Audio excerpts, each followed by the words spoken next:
ധർമ്മേന്ദ്ര പ്രധാൻ്റെ രാജി ഛേ ഒരു നാണക്കേടായിപ്പോയി അല്ലേ? മോശമായിപ്പോയി. എന്ത് പരിപാടിയാണ് മോദി കാണിച്ചത്? നമ്മൾ ഇത്രയൊക്കെ സപ്പോർട്ട് ചെയ്തിട്ട് കാർന്നൂര് കയറി രാജിവെക്കാൻ പറയുക. മന്ത്രി പിന്നെ എന്തു ചെയ്യും? അങ്ങേര് രാജിവെക്കും. സ്വാഭാവികമായിട്ട് നമുക്ക് ഊഹിക്കാം. ധർമ്മേന്ദ്ര പ്രധാൻ അങ്ങോട്ട് പോയിട്ട് രാജിയോ മറ്റോ വേണോ ചേട്ടാ, ഞാൻ പറയാം വരട്ടെ എന്നൊക്കെ പറയാം. അങ്ങനെ അല്ലല്ലോ ഈ സംഭവം. ഇവരെ കൂടിയിരുന്ന് ആലോചിച്ചിട്ട് ഈ പണ്ടാരം ഈ കേസ് തീർക്കാനായിട്ട് താൻ രാജിവെക്കണമെന്നാണ് എല്ലാവരും പറയുന്നത്.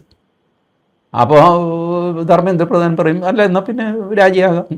ശരി, തീരുമാനിച്ചു. പിന്നെ രാജി എഴുതുക, കൊടുക്കുക, അതൊക്കെ ഒരു ഫോർമാലിറ്റി മാത്രം. ഞാൻ പറഞ്ഞ ഒരു കാര്യം മനസ്സിൽ വയ്ക്കണേ, അമിത് ഷാ ഒരക്ഷരം വേണ്ടിയിട്ടില്ല. അമിത് ഷാ 4 ദിവസം ലോക്സഭയിൽ പോയില്ല. 5-ാം ദിവസം പോയോ എന്നെനിക്ക് ശ്രദ്ധിക്കാൻ പറ്റിയുമില്ല. പോയി കാണും, പോയില്ലായിരിക്കാം. ലോക്സഭയിൽ അദ്ദേഹത്തിൻ്റെ ഓഫീസിൽ പോയി, പക്ഷേ സഭയിൽ പോയില്ല എന്നുള്ളതാണ് എൻ്റെ പോയിൻ്റ്. എന്തുവായിക്കോട്ടെ, അതിന് ഒരു അന്വേഷണം ഞാൻ തുറന്നുകൊണ്ടിരിക്കാം, എന്താണ് അതിൻ്റെ കാര്യം എന്നുള്ളത്. ഈ മൊത്തം ഈ ഇഷ്യൂവിൽ അമിത് ഷാ ഫ്രണ്ട് ഫുട്ടിൽ വന്നില്ല. അതൊരു അത്ഭുതമായിട്ട് ഇരിക്കുന്നു. അങ്ങനെ ഇരിക്കട്ടെ, ചില അത്ഭുതങ്ങളും ജീവിതത്തിൽ വേണമല്ലോ. അപ്പോൾ അങ്ങനെ ഇദ്ദേഹം രാജിവെച്ചു. നമ്മളെല്ലാം പ്രതീക്ഷിച്ചിരുന്നു മോദി ഒരല്പം ഫാസിസ്റ്റാണ്, ഒന്നുമില്ലെങ്കിലും വെച്ച കാല് പുറകോട്ടെടുക്കാത്തവനാണ്. അതുകൊണ്ട് നമ്മളങ്ങ് തീരുമാനിച്ചു മോദി ഈ ധർമ്മേന്ദ്ര പ്രധാൻ്റെ രാജിക്ക് വഴങ്ങാൻ പാടില്ല എന്ന് നമ്മൾ തീരുമാനിച്ചു. അതിന് നമുക്ക് നമ്മുടെ ന്യായവും ഉണ്ടായിരുന്നു. ഞാൻ കഴിഞ്ഞ 2-3 വീഡിയോയിൽ പറഞ്ഞ ന്യായങ്ങൾ. രാജ്യദ്രോഹികൾ ധാരാളം ഈ സമരത്തിലുണ്ടായിരുന്നു. ഒരുപക്ഷെ അവരായിരുന്നു ഏറ്റവും കൂടുതൽ. 20% മാത്രമേ കഷ്ടിച്ച് വിദ്യാർത്ഥികളുണ്ടായിരുന്നുള്ളൂ. അവരെ കൈകാര്യം ചെയ്യാൻ ഡൽഹി പോലീസിന് വേണ്ട സ്വാതന്ത്ര്യം കൊടുത്തില്ല. ഡൽഹി പോലീസ് ചുമ്മാ കിടന്ന് തല്ലുകൊണ്ടു. ഇൻ്റലിജൻസിൻ്റെ വലിയ വീഴ്ചയുണ്ടായി. ഇത് മുൻകൂട്ടി കാണേണ്ടതല്ലേ, ഇത്രയാൾ വരുമെന്ന് അറിയാമായിരുന്നതല്ലേ? 10-35 ദിവസത്തെ സമരമല്ലേ? അതിൻ്റെ അവസാനത്തെ 2-3 ദിവസമാണല്ലോ ഇത് ഇത്രയധികം ആൾ കൂടിയത്. അപ്പോൾ ഇഷ്ടം പോലെ സമയമുണ്ടായിരുന്നു. എന്നിട്ട് എന്തുകൊണ്ട് ചെയ്തില്ല? ഇതൊക്കെ ഇരിക്കുമ്പോഴും ഞാനൊന്ന് തിരിഞ്ഞ് മോദിയുടെ ഭാഗം ആലോചിച്ചു. അതിനു മുമ്പ് ഞാൻ എൻ്റെ ഭാഗം ഒന്ന് ആലോചിച്ചു. ഞാൻ സമരം ചെയ്ത് 2 മുഖ്യമന്ത്രിമാരെ മാറ്റിയിട്ടുണ്ട് കേട്ടോ. ഉള്ള കാര്യം നിങ്ങളോട് തുറന്നു പറയണമല്ലോ. ഒന്ന് EMS നമ്പൂതിരിപ്പാടായിരുന്നു. 1959 വിമോചന സമരം. അന്നെനിക്ക് തിരിച്ചറിവായി വരുന്നതേ ഉള്ളൂ. അമ്മയുടെ കൂടെ ഇങ്ങനെ രാവിലെ സമരം എന്നൊക്കെ പറഞ്ഞ് എന്തൊക്കെയോ ജാഥ സംഗതിയൊക്കെ നടക്കുന്നു. എനിക്ക് കൃത്യം കാര്യമൊന്നും മനസ്സിലായില്ല. പക്ഷേ ഈ പറഞ്ഞ ഒരു സർക്കാരിനെ താഴെ ഇറക്കാനാണ് ഈ പരിപാടി, ഏതോ ഒരു മന്ത്രിയെ മാറ്റാനാണ് എന്നൊക്കെ പറഞ്ഞിട്ട് അങ്ങനെ അച്ഛൻ വേറെ ആണ് പൊയ്ക്കൊണ്ടിരുന്നത്. അമ്മ വീട്ടുജോലിയെല്ലാം തീർത്തിട്ട് വേണം എന്നെയും കൊണ്ട് പിന്നെ അയലൊക്കത്തെ ആരെങ്കിലുമൊക്കെ ആയിട്ട് ഒരു സംഘം ചേർന്ന് സ്ത്രീകൾ പോവുള്ളൂ.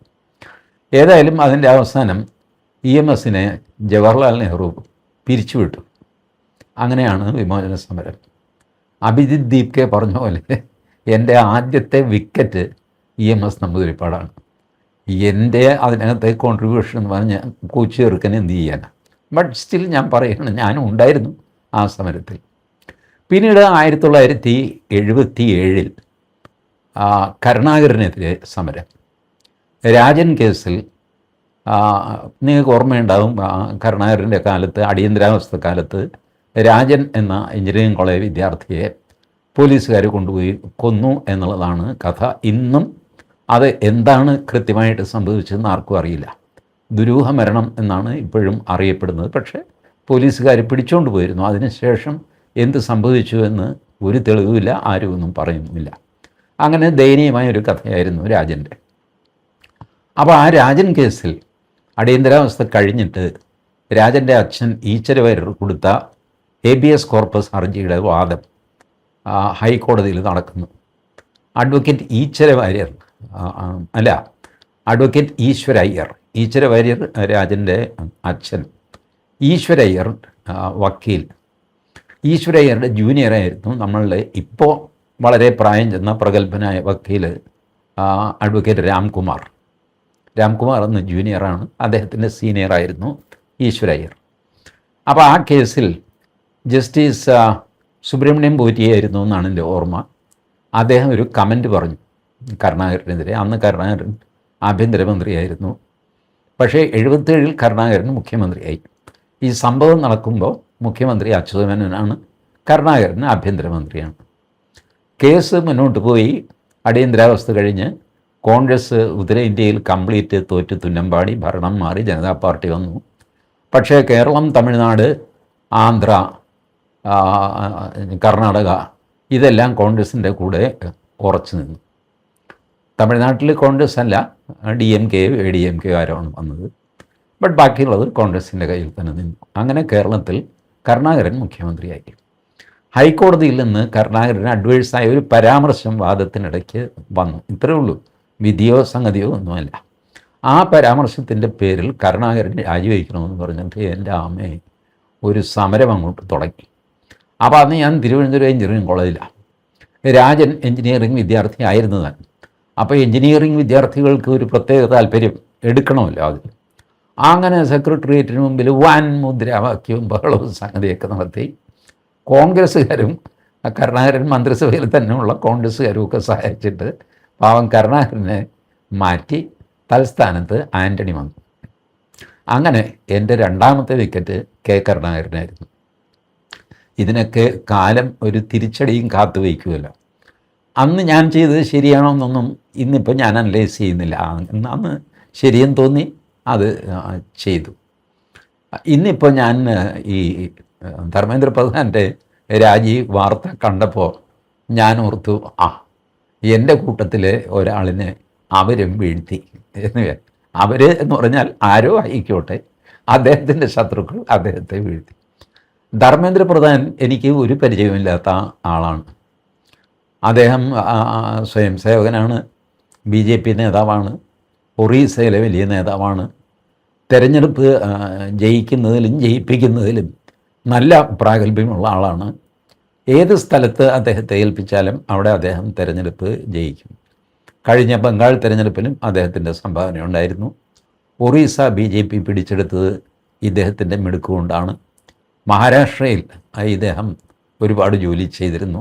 അങ്ങനെ പല സംസ്ഥാനങ്ങളിൽ സ്വാധീനമുള്ള ഛത്തീസ്ഗഡ്, ഉത്തരാഖണ്ഡ്, ജാർഖണ്ഡ് ഇവിടെയൊക്കെ സ്വാധീനമുണ്ട് ഈ മനുഷ്യൻ. സ്വാധീനം എന്ന് വെച്ചാൽ സംഘടനാ യന്ത്രം ചലിപ്പിച്ച് ഒരു കാര്യം നടത്താനുള്ള സാമർഥ്യം, അതാണ്. അല്ലാതെ പബ്ലിക് സ്വാധീനം എന്ന് പറയുന്നത് അദ്ദേഹത്തിന് ഒറീസയിൽ മാത്രമേ ഉള്ളൂ. അദ്ദേഹത്തിൻ്റെ വലിയ വോട്ട് ബാങ്കുണ്ട്, ഒരുപാട് വലിയ ഭൂരിപക്ഷത്തോടെയൊക്കെ ജയിച്ചു വരുന്ന മനുഷ്യനാണ്.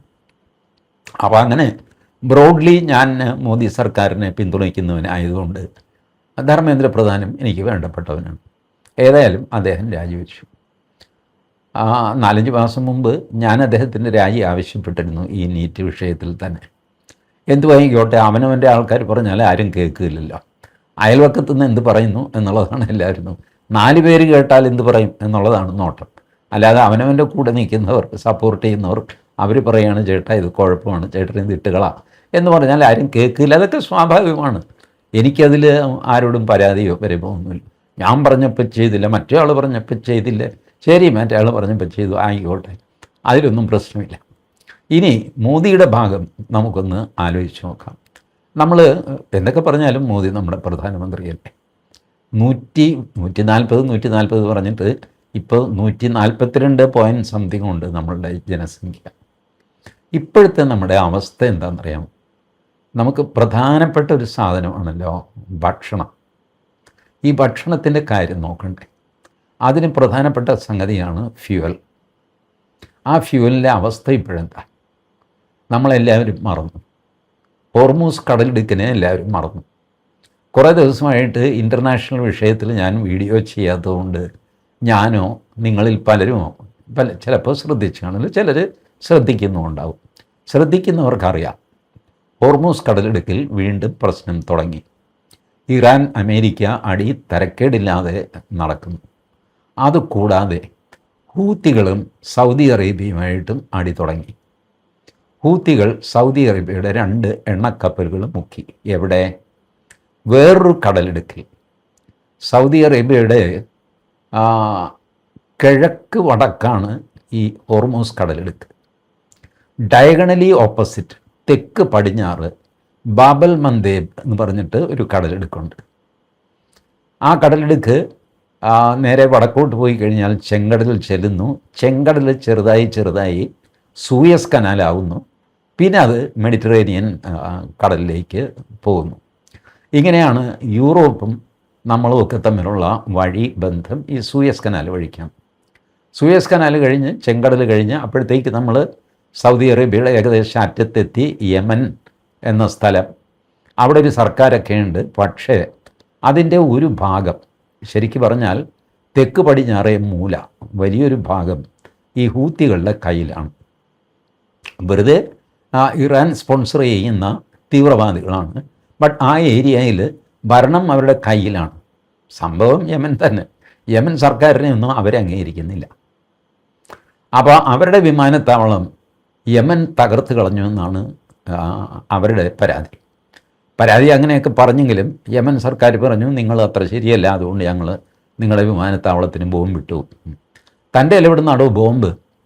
തൻ്റെ ഒരു വിമാനം പോയി യുദ്ധവിമാനമൊന്നുമില്ല, സൗദി അറേബ്യയാണ് ഇതിൻ്റെ പുറകിൽ എന്ന് പറഞ്ഞിട്ട് ഹൂത്തികൾ വഴക്കുണ്ടാക്കി. സൗദിയാണ് ഞങ്ങളുടെ എയർപോർട്ട് തകർത്തതെന്ന് പറഞ്ഞു. ചുരുക്കി സൗദി ഇവരും തമ്മിൽ നേരത്തെ തന്നെ വഴക്കാണ്, ഈ ഹൂത്തിയും ഒക്കെ. അപ്പോൾ ഹൂത്തി ഇപ്പോൾ സൗദി അറേബ്യയുടെ 2 എണ്ണ ടാങ്കുകൾ ഈ ബാബൽ മന്ദേബ് ഇടുക്കിൽ വെച്ച് തകർത്തു. ആ ഇടുക്ക് എന്ന് പറഞ്ഞു കഴിഞ്ഞാൽ സൗദിയുടെ പടിഞ്ഞാറേ തീരം. ഇതാണ് സാധനം. കിഴക്കേ തീരമാണ് നമ്മളുടെ ഗൾഫ് ഓഫ് ഒമാൻ. അത് കഴിഞ്ഞാൽ അറബിക്കടൽ, അവിടെ നിന്ന് കിഴക്ക് ഇന്ത്യ. ഇങ്ങനെയാണ് ഇതിൻ്റെ കിടപ്പ്. അപ്പോൾ സൗദിയുടെ പടിഞ്ഞാറേ തീരത്തേക്ക് മിസൈൽ അയച്ച് 2 ടാങ്കറുകൾ തകർത്തു. അതിലൂടെയാണ് 10% എണ്ണ. ഹോർമൂസ് കടലിടുക്കിൽ 20% എണ്ണ, ഈ കടലിടുക്കിൽ 10% എണ്ണ. 20ഉം 10ഉം 30 പോരെ. ഹോർമൂസ് കടലിടുക്ക് ഇറാൻ ഞെക്കി പിടിച്ചിരിക്കുന്നു. ബാബൽ മന്ദേബ് എന്ന കടലിടുക്ക് ഹൂത്തികൾ, ഇറാൻ്റെ തന്നെ പ്രേതങ്ങൾ, ഇറാൻ കാശും ചെല്ലും ചെലവും കൊടുത്ത് വളർത്തുന്ന പ്രേതങ്ങൾ, അവർ ഞെക്കിപ്പിടിക്കുന്നു. എന്ത് ചെയ്യും? നമ്മുടെ കപ്പലുകൾ ഇതുവരെ അവിടെ കുരുങ്ങിയിട്ടില്ല, പക്ഷേ ഏത് നിമിഷവും കുരുങ്ങാം. അവിടെ ഒരു ഫ്ലെയറപ്പ് ഉണ്ടാകാനുള്ള ഫ്ലെയറപ്പ് ഇപ്പോൾ ഉണ്ടായിക്കഴിഞ്ഞു. മറ്റ് കപ്പലുകളെ അവർ ഉപദ്രവിച്ചിട്ടില്ലെന്നേ ഉള്ളൂ ഹൂത്തികൾ. ബോധമില്ലാത്തത് നിങ്ങളാണ്. എപ്പോൾ വേണമെങ്കിലും എന്ത് വേണമെങ്കിലും ചെയ്യാം. 10% എണ്ണ മാത്രമാണ് കേട്ടോ. ബാക്കിയുള്ളതൊക്കെ കൂട്ടിക്കഴിഞ്ഞാൽ അതിൽ അങ്ങോട്ടും ഇങ്ങോട്ടും പോകുന്ന കപ്പലുകളുടെ എണ്ണം ഭീമാകാരമാണ്.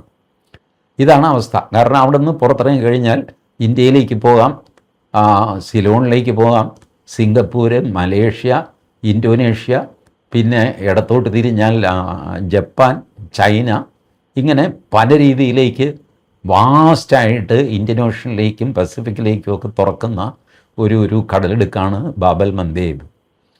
അപ്പോൾ അവിടെ പ്രശ്നം, ഇന്ത്യയിൽ മൊത്തം ഇപ്പോഴും എണ്ണയും ഗ്യാസും കിട്ടിക്കൊണ്ടേയിരിക്കുന്നു അല്ലേ. ലോകത്തിലെ ഏറ്റവും വലിയ അത്ഭുതമാണ് ഈ വിലയ്ക്ക് എണ്ണയും ഗ്യാസും ഇപ്പോഴും നിർലോഭം കിട്ടിക്കൊണ്ടിരിക്കുന്നത്. നമുക്ക് എത്ര പേർക്ക് അത് തിരിച്ചറിയാൻ പറ്റുന്നുണ്ട്? ഇന്ന് വരെ ഒരു വീട്ടിൽ ഒരു ഗ്യാസ് കുറ്റിക്ക് എന്തെങ്കിലും ക്ഷാമം ഉണ്ടായ, ഈ യുദ്ധവും ബഹളവും പണ്ടാരക്കെട്ടും എല്ലാം ഉണ്ടായില്ലല്ലോ. ആർക്കും ഒരു പ്രയാസം ഉണ്ടായില്ലല്ലോ. ആ പ്രയാസം വന്നു എന്ന് വിചാരിക്കുക. ഇപ്പോൾ ഹോർമൂസ് കടലിടുക്കും പ്രശ്നമായി, ബാബൽ മന്ദേബും പ്രശ്നമായി.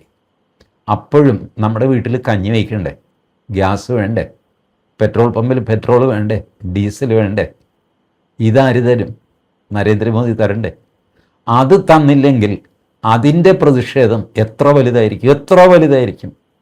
ഡൽഹിയിൽ നമ്മൾ കണ്ടതൊക്കെ വെറും നിസ്സാരം നമുക്ക് തോന്നിപ്പോകുന്ന ആൾക്കൂട്ടമായിരിക്കും മൊത്തം ഭാരതത്തിൽ റോഡിൽ ഇറങ്ങാൻ പോകുന്നത്, ഇല്ലേ? അപ്പോൾ ആ ക്രൈസിസ് ആണോ ഒഴിവാക്കേണ്ടത്, അതോ ഡൽഹിയിലെ ഈ ക്രൈസിസ് ആണോ ഒഴിവാക്കേണ്ടത്? ഒരു ഭരണാധികാരി ലോൺലി അറ്റ് ദ ടോപ്പ് ആവുന്ന അവസ്ഥയാണ്. ഞാൻ ഇന്നലത്തെ വീഡിയോയിലും നിങ്ങളോട് പറഞ്ഞിരുന്നു, പലരും പലവിധ ഓപ്ഷൻസ് പ്രധാനമന്ത്രിയുടെ മുമ്പിൽ വയ്ക്കും. ഇങ്ങനെ ചെയ്യാം, അങ്ങനെ ചെയ്യാം, ഇനിയിപ്പോൾ സാറ് തീരുമാനിച്ചാൽ മതി.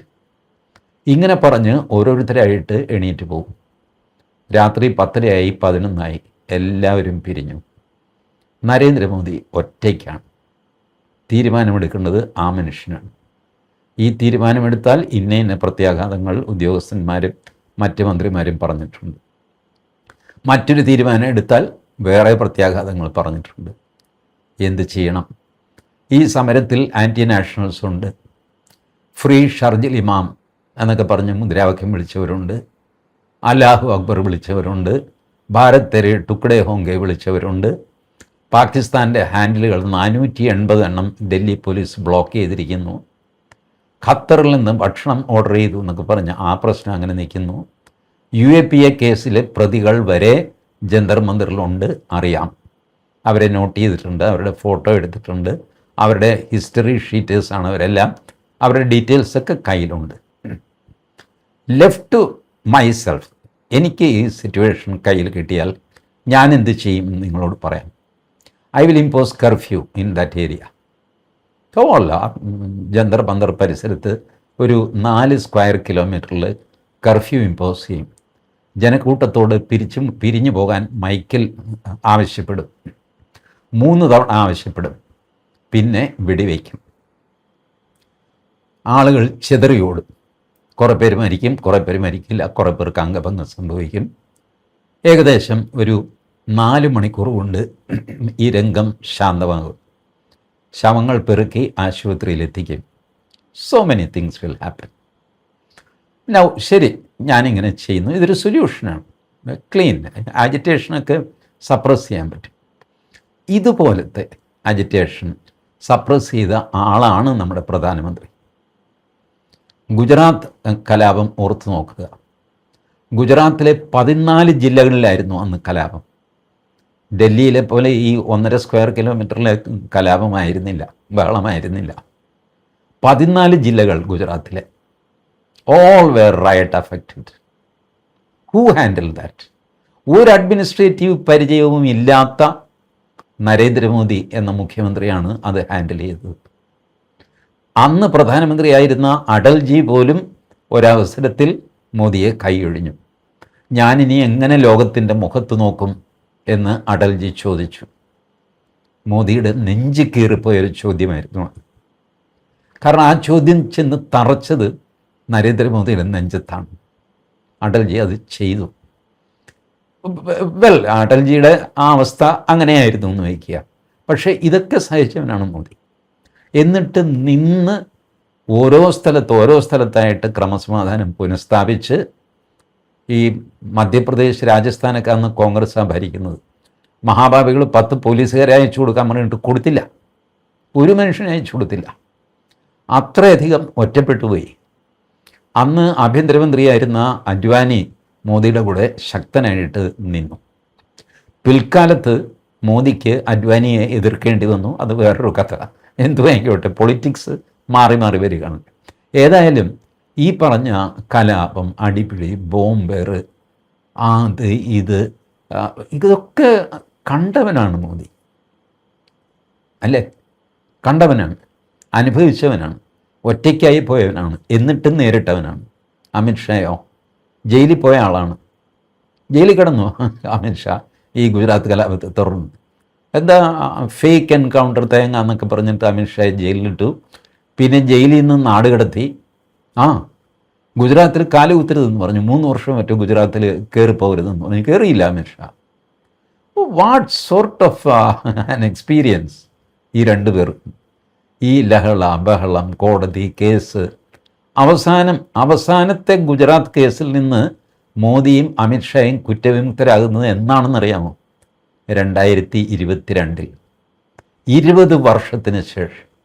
20 വർഷം തീച്ചുളയിൽ കിടന്ന് സ്ഫുടം ചെയ്തെടുത്ത 2 സ്വർണങ്ങളാണ് അമിത്ഷായും നരേന്ദ്രമോദിയും.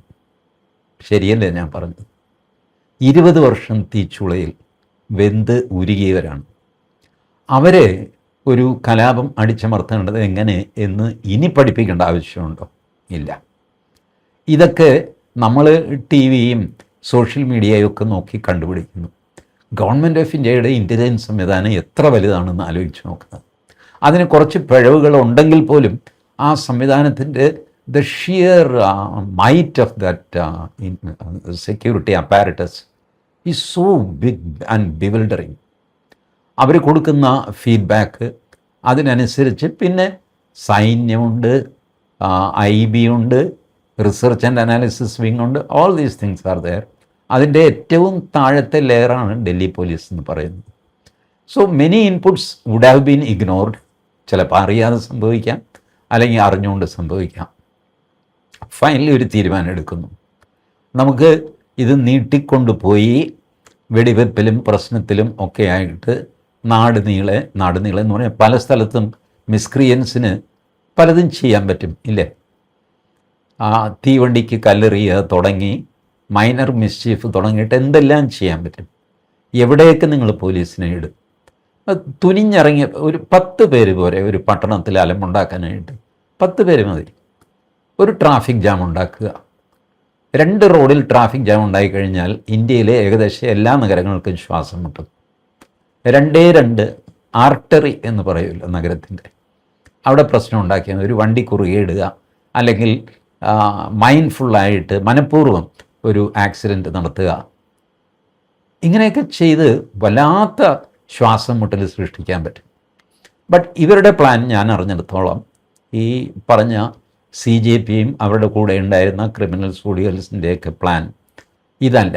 അട്ടിമറിയും സംഗതിയൊക്കെ നടത്തിക്കഴിഞ്ഞാൽ ജനങ്ങൾ എതിരാകും എന്നവർക്കറിയാം. പഴയ പോലെ അല്ല. അട്ടിമറി നടത്തി എന്നൊക്കെ പറഞ്ഞു കഴിഞ്ഞാൽ പിന്നെ ജനം തെരുവിലിറങ്ങിയിട്ട് ഇവന്മാരെ ഓരോരുത്തരെയായിട്ട് പിടിച്ച് തല്ലും.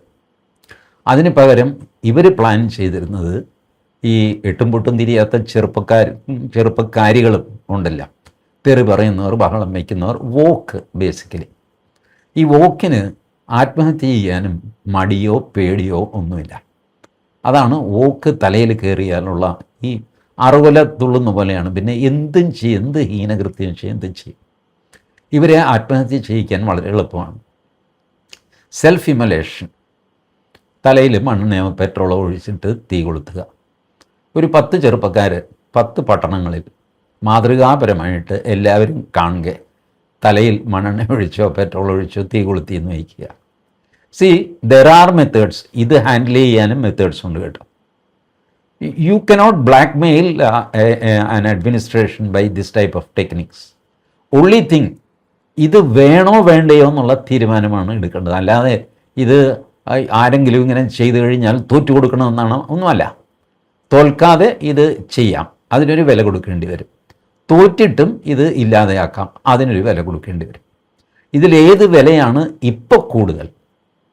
ഡെഫിനറ്റ്ലി ഒരു രാഷ്ട്രം ചെയ്യേണ്ടത് ഇതിനെ അടിച്ചമർത്തുക എന്നുള്ളതാണ്. തീർച്ചയായിട്ടും ഞാൻ യോജിക്കുന്നതും ഞാനാണെങ്കിൽ ചെയ്യുന്നതും അതായിരിക്കും.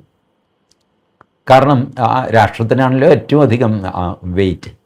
ബട്ട് ഇപ്പോഴത്തെ അവസ്ഥയിൽ ഈ കച്ചറകളുമായിട്ട് മല്ലിട്ട് സമയം കളയണോ, അതോ അതെന്താണെന്ന് വെച്ചാൽ എന്താ അവർക്ക് വേണ്ടേ?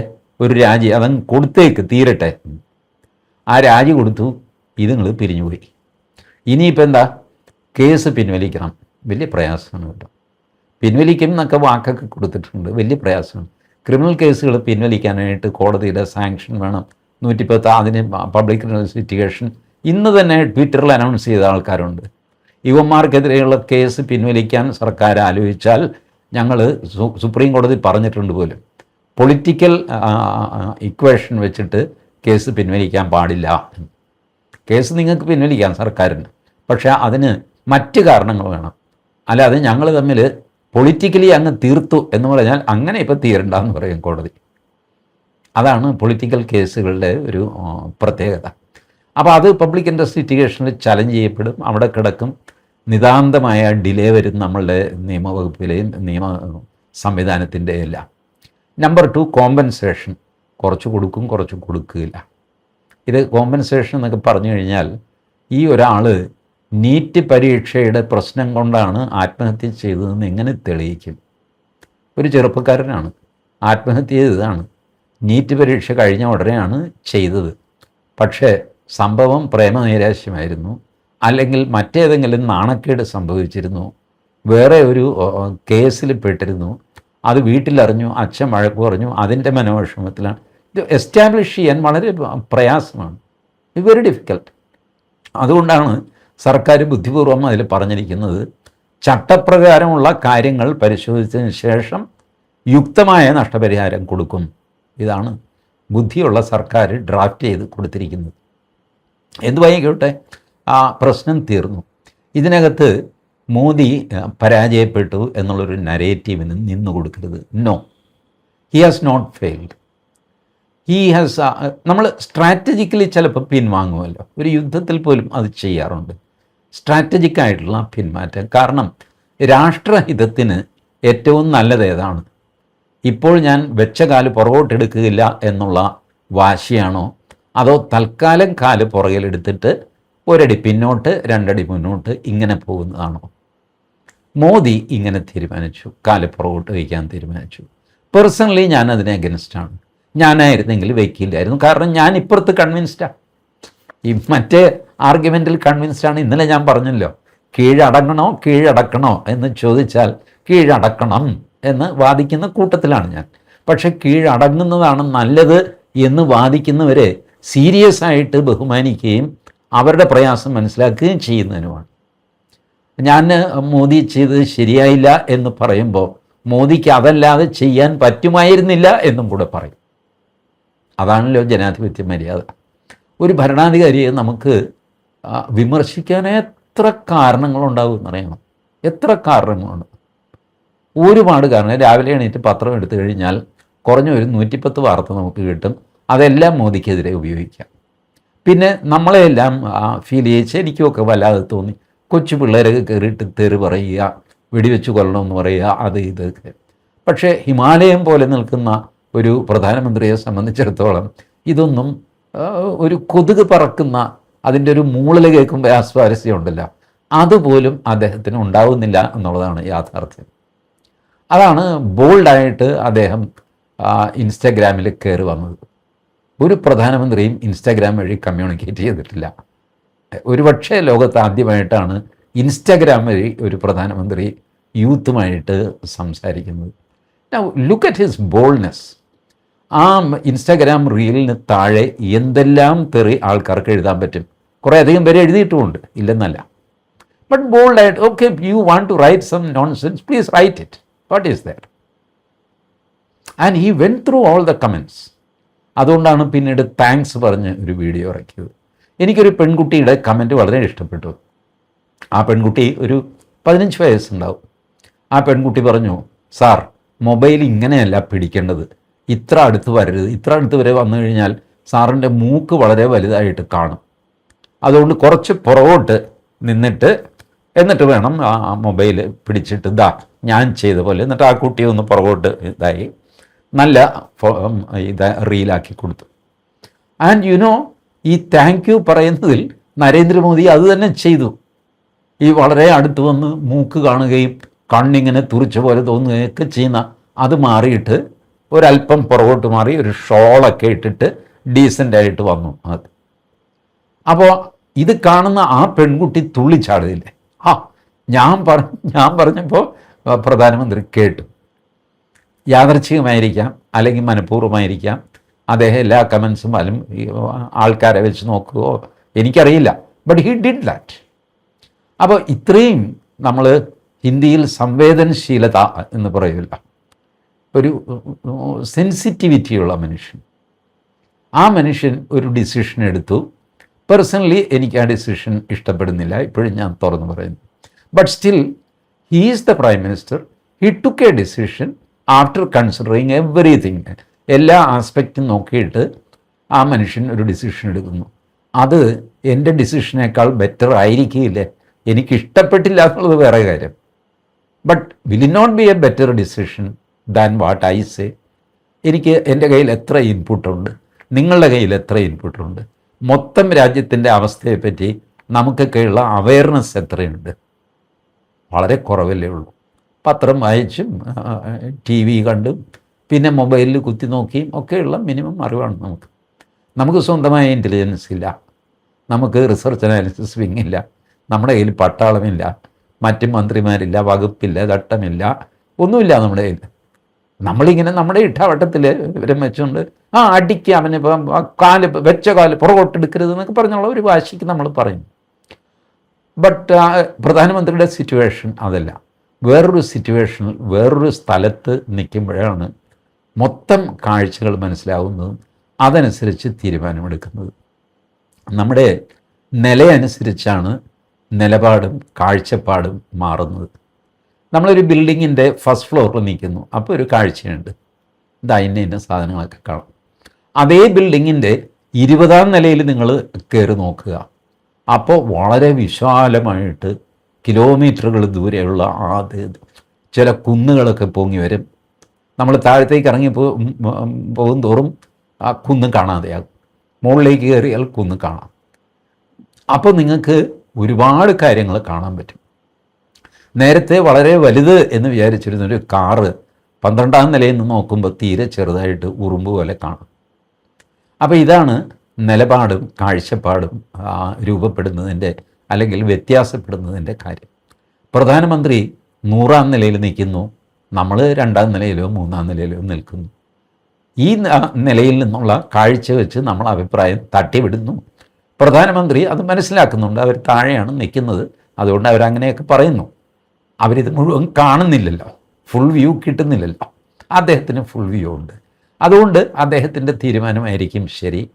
Let us support him, he is our prime minister. ഇനി ഞാൻ ഈ പറയുന്ന പോലെ ഇദ്ദേഹം കാണിച്ചത് പരമാബദ്ധമാണെന്ന് തന്നെ വെച്ചു. ഒരു മനുഷ്യന് ഒരബദ്ധമൊക്കെ പറ്റിക്കൂടെ? എന്താ ഇത്ര വലിയ കാര്യം? ആകാശമൊന്നും ഇടിഞ്ഞു വീണിട്ടില്ലല്ലോ. നോക്കാമെന്നേ നമുക്ക്. Thank you.